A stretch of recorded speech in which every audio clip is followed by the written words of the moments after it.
আসসালামু আলাইকুম। এখন শুনবেন সংবাদ শিরোনাম। লঘুচাপের প্রভাবে ঢাকাসহ বিভিন্ন জায়গায় ঝড় বৃষ্টি, বন্দরনগরী চট্টগ্রামে আজও জলাবদ্ধতা, বিপর্যস্ত জনজীবন। রাজধানীর ওপর চাপ কমাতে দেশের অন্যান্য অঞ্চলেও নাগরিক সুবিধা বাড়ানো হবে, সংসদে বললেন প্রধানমন্ত্রী।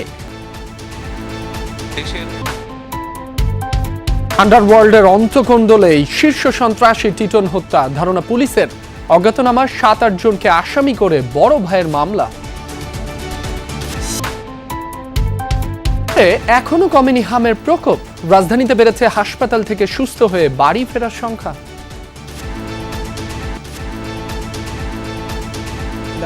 এখন শুনবেন বিস্তারিত। রাতভর কালো মেঘে ঢেকে থাকার পর ভোর না হতেই ঝুম বৃষ্টিতে ভিজেছে রাজধানী।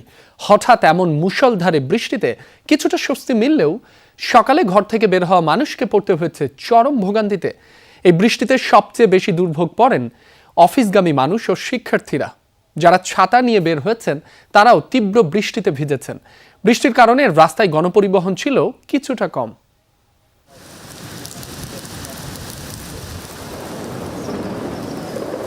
মেঘের ভাঁজে জমে থাকা গল্পগুলো ঝরে পড়ে বৃষ্টির ফোঁটায়। রিমঝিম শব্দে ভিজে ওঠা এই সময়টা ব্যস্ত জীবনের সাথে একটু থেমে যাওয়ার নিঃশব্দ অজুহাত। দমকা হাওয়া আর থেমে থেমে বৃষ্টি নগরবাসীর জীবনে কিছুটা স্বস্তির পরশ বুলিয়ে যায়। যদিও বৃষ্টিস্নাত সকালে রাস্তায় নেমে বিপাকে পড়েন অফিসগামী মানুষ ও শিক্ষার্থীরা। এদিকে বৃষ্টিতে রিকশায় বাড়তি ভাড়া আদায়ে অভিযোগ তুলেছেন নগরবাসী। খানাখন্দ ও জলাবদ্ধতার কারণে বিপাকে পড়তে হয় পথচারীদের। বৃষ্টির কারণে তৈরি যানজটও ভুগিয়েছে জরুরি কাজে বের হওয়া মানুষকে। এই নগরে বৃষ্টি যেমন আশীর্বাদ, তেমন কখনো কখনো বাসিন্দাদের ভোগান্তিরও কারণ হতে দেখা যায়। তাই স্বস্তির বৃষ্টি যেন খুব একটা উপভোগ করা হয় না নগরবাসীর। বিশেষ করে যখন একটু সামান্য একটু বৃষ্টি হয়, সেই বৃষ্টির পর থেকে কিন্তু জলাবদ্ধতা সৃষ্টি হয়। এতে করে কিন্তু হাজার হাজার শ্রমজীবী মানুষ তারা তাদের এই ময়লাযুক্ত পানি পানিয়ে কিন্তু তাদের কর্মস্থলে যোগ দিতে হয়। এবং এই রাস্তা চলাচল যত পরিবহন রয়েছে, যেমন অটো রিক্সা এবং গার্মেন্টস এর যে মালবাহী যে লরি ট্রাক রয়েছে, সেগুলো আমরা কিছুক্ষণ আগে একটি পরিবহনের সাথে কথা বলেছিলাম। তিনি বলছিল যে এখানে একটি আমদানি রপ্তানিকারক একটি প্রতিষ্ঠান, সেই প্রতিষ্ঠানের একটি গাড়ি দিক দিয়ে যাচ্ছিল, অর্থাৎ সেই গাড়িতে তাদের শিপমেন্টের মাল যাচ্ছিল, অর্থাৎ এত সতর্কতার সাথে যাচ্ছিল যে কোনো দুর্ঘটনা কবলের জন্য পতন হয় সে অনেকটা সাবধান যাচ্ছিল। তিনি যে বিষয়টা বলছিল যে এটি 12 মাসের 7 মাসে এইভাবে ভোগান্তি হয়ে এখানে যেতে হয়, এমনটাই কিন্তু তিনি বলছিল। এবং যে বিষয়টি বলছিল যে করে কিন্তু তার বিশাল একটি সমস্যার সম্মুখীন হতে হয়। এবং পার্শ্ববর্তী যে বিভিন্ন মসজিদ রয়েছে, সেই মসজিদের যে হুজুর রয়েছে তাদের সাথে আমরা কথা বলছি। তিনি বলছিলেন যে নামাজ পড়তে গিয়ে যে পানিতে অনেক বিভিন্ন সমস্যার সম্মুখীন হয়। এখানে একজন হুজুর রয়েছে, আমরা একটু তার সাথে কথা বলতে চেষ্টা করবো। কি কি সমস্যা মূলত এখানে? এখানে আমাদের মসজিদের মুসল্লিরা নির্বিঘ্নে মসজিদে নামাজ আদায় করতে আসতে পারে না। নোংরা পানি, পচা পানি, মাদ্রাসার ছাত্ররাও আসতে পারে না। অনেক সময় ছাত্র গার্জিয়ানরা এসে পানিতে পড়ে যায়, ড্রেনে পড়ে যায়। বিশেষ করে রাস্তার সাথে যে ড্রেন গুলি আছে, 1 বছরের মতো বিগত 1 বছরে একদিনও বেকুদে পরিষ্কার করা হয় নাই। সিটি কর্পোরেশন লোক যারা আছে, আমি গত সপ্তাহে যোগাযোগ করছি, সিটি কর্পোরেশন যারা দায়িত্বশীল তারা বলে যে বেকু নষ্ট। এই এলাকা থেকে হাজার হাজার টাকা, লক্ষ লক্ষ টাকা খরচ দেওয়া হয়, কিন্তু এই এলাকার দুর্ভোগের জন্য সরকার কোনো ব্যবস্থা নেয় না। ধন্যবাদ। শুধু এই বিষয়টি নয়, যদি আমি বলি যে এই একটি সড়ক ছাড়াও কিন্তু গাজীপুরের বেশ শিল্পনগরী বিসিক অনেক প্রধান সড়কে কিন্তু আসলে সামান্য একটু বৃষ্টি হলে এইভাবে জলাবদ্ধতা হয়ে যায়। আমরা সরজমিনে এসে দেখেছি যে সিটি কর্পোরেশনের যে কর্মকর্তা রয়েছে, তারা এই ড্রেনেজ গুলো যে ময়লাগুলো রয়েছে সেই ময়লাগুলি উত্তোলন করার জন্য আমরা দেখছি বৃষ্টির মধ্যে ঠিক এই রাস্তার পাশেই ময়লা রেখে তারা খনন কাজ সৃষ্টি হয়। অর্থাৎ বৃষ্টির পর এই ময়লাই ঠিক ড্রেনে গিয়ে পড়ে আবারও জলাবদ্ধতা সৃষ্টি হয়।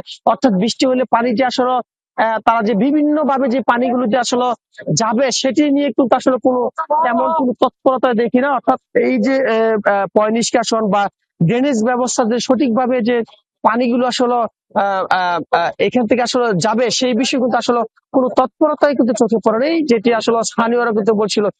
তারা বলছিল যে এখানে যদি আসলে প্রতিনিয়ত সিটি কর্পোরেশন যদি এটি নিয়ে যদি কাজ করতে হয় তা অনেকটাই এই ভোগান্তিতে তারা নিরাশ বা এখানে এই রাস্তাটি ব্যবহার করতো। পারমাণবিক বিদ্যুতের নাম লেখাতে আরেক ধাপ এগুলো দেশ। শুরু হলো পাবনার রূপপুর পারমাণবিক বিদ্যুৎ কেন্দ্রে জ্বালানি লোডিং কার্যক্রম। বাণিজ্যিকভাবে বিদ্যুৎ উৎপাদন শুরুর আগে এটি চূড়ান্ত ধাপ। আগামী আগস্টে জাতীয় গ্রিডে ৩০০ মেগাওয়াট বিদ্যুৎ সরবরাহ শুরু হতে পারে। রূপপুরের প্রথম ইউনিটে একসঙ্গে ১৬৩টি বান্ডিল ব্যবহারের কথা। ২০২৩ সালে অতিরিক্ত একটি সহ মোট ১৬৪টি বান্ডিল দেশে আনা হয়। একবার জ্বালানি বসালে প্রায় ১৮ মাস বিদ্যুৎ উৎপাদন করা যায়। পারমাণবিক বিদ্যুৎ কেন্দ্র থেকে ২৪ ঘন্টা নিরবচ্ছিন্ন বিদ্যুৎ পাওয়া যাবে। প্রতি ১.৫ বছর পর নতুন জ্বালানি দিতে হবে। বর্জ্য ব্যবস্থাপনা ও নতুন জ্বালানির জন্য একটি ইউনিট সর্বোচ্চ ২ মাস বন্ধ থাকতে পারে। রূপপুর বিদ্যুৎ কেন্দ্রের চুল্লিতে দেয়া হলো ইউরেনিয়াম, আর এর মাধ্যমে পারমাণবিক বিদ্যুৎ উৎপাদনের প্রথম ধাপে পা রাখলো বাংলাদেশ। একবার জ্বালানি লোড করলে বিদ্যুৎ মিলবে প্রায় ১.৫ বছর। বিকেলে এই কার্যক্রম উদ্বোধন করেন বিজ্ঞান ও প্রযুক্তি মন্ত্রী ফকির মাহবুব আনাম। জানান, সঠিক জনবল তৈরি করে পারমাণবিক বিদ্যুতের শান্তিপূর্ণ ব্যবহার নিশ্চিতে দক্ষতা বাড়াবে বাংলাদেশ। দেশের ইতিহাসে সবচেয়ে বড় একক প্রকল্প রূপপুর পারমাণবিক বিদ্যুৎ কেন্দ্র।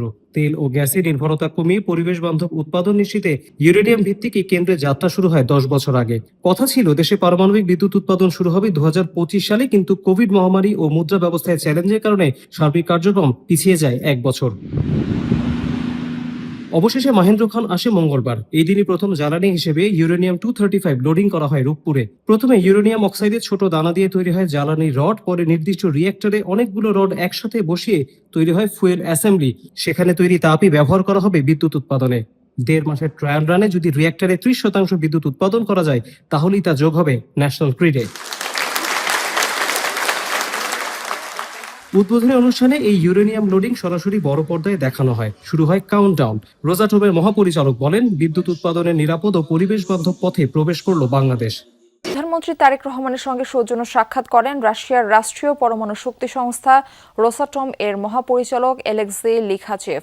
সকালে সচিবালয়ে মন্ত্রিপরিষদ বিভাগের প্রধানমন্ত্রী দপ্তরে এই সাক্ষাৎ অনুষ্ঠিত হয়। এ সময় উপস্থিত ছিলেন পররাষ্ট্রমন্ত্রী ডক্টর খলিলুর রহমান, বিজ্ঞান ও প্রযুক্তি মন্ত্রণালয় এবং ডাক, টেলিযোগাযোগ ও তথ্য প্রযুক্তি বিষয়ক মন্ত্রী ফকির মাহবুব আনাম স্বপন, ডাক, টেলিযোগাযোগ ও তথ্য প্রযুক্তি মন্ত্রণালয় এবং বিজ্ঞান ও প্রযুক্তি মন্ত্রণালয়ের উপদেষ্টা রেহান আসিফ আসাদ এবং ঢাকায় নিযুক্ত রাশিয়ার রাষ্ট্রদূত আলেকজান্ডার গ্রিগোরিয়েভিচ খোজিন উপস্থিত ছিলেন।